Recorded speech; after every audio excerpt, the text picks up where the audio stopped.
we see significant opportunities for those companies in the midstream energy infrastructure space that are fully integrated from the wellhead to the export dock to facilitate the export of low-cost energy from the U.S. to other economies across the globe, including China, India, and other Southeast Asian countries.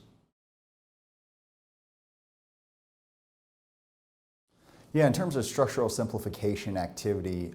in the MLP space, we see that as largely over. About 90% of the index has already undergone some sort of restructuring, whether it's a general partner buying in the limited partner or the limited partner buying out the incentive distribution right stream to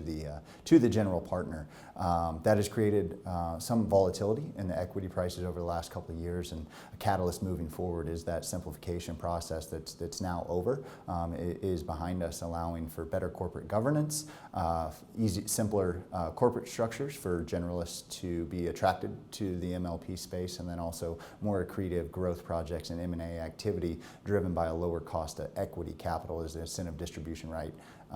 have been eliminated. During the simplification process,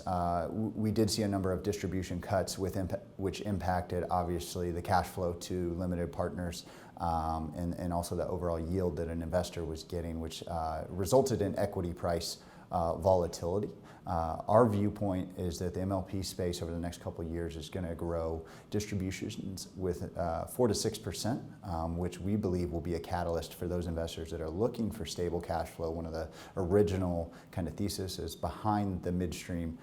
space and why retail investors were invested in the space. We see that as a catalyst for those investors to be attracted to the space once again, because distribution sustainability is no longer called into question because of the GP-LP misalignment.